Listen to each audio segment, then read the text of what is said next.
Welcome to Spiritual Exercises, where we're giving it up for Lent in 6 objects. And this week, which is Lent 4, the object is the bunch of flowers. Yes, really important that you buy a lovely bunch of flowers because today is Mothering Sunday. So back in the day when young people were working up at the big manor house, they were given the 4th Sunday off in Lent as a break in the Lenten fast to go back and spend time with their families. Normally they would take their mum a bunch of flowers, a bunch of primroses and a simnel cake.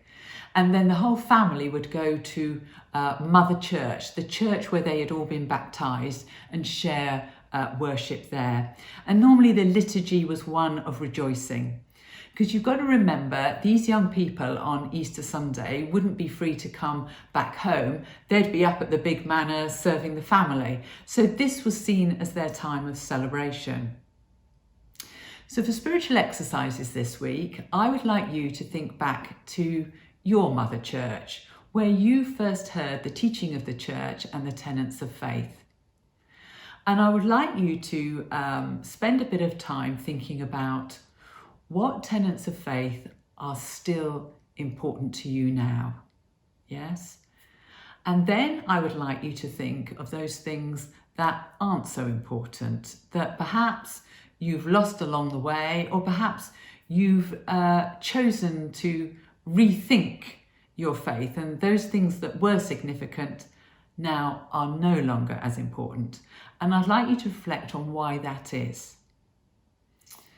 When you've done that, I'd like you to take your Bible and read Acts chapter 10, verses 9 to 16. So this is the story of Peter and his dream. So he's up on that rooftop. Do you remember? It's really hot in Caesarea, and he falls asleep. And in his dream, he's really hungry. And a sheet descends before him, and on this sheet is all sorts of food.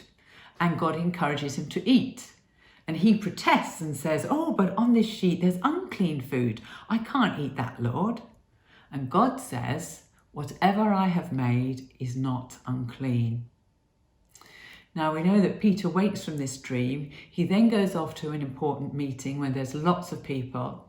And he challenges the people there and says, "We have made Mother Church too small. We need to expand our vision of Mother Church. It's not just for the Jewish people, it's to have Gentile people there too."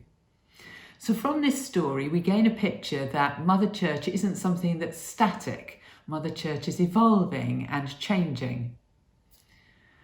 So I would like you to think of the church of today and reflect on how you feel it needs to grow and expand. How you feel it could be more inclusive. That's the first question. And then the second one is obviously earlier this week there was the interview of Harry and Meghan. And the part that really struck me was when Harry said that 72 MPs had come out to speak out against the racism which his wife was suffering. And then he asked, "Where were my family?" And I wonder if we should be asking, where were the church? And then I want you to think about how you think that the church could constructively contribute to the debate today. Lots to think about, lots to get your head round. Look forward to seeing you next week.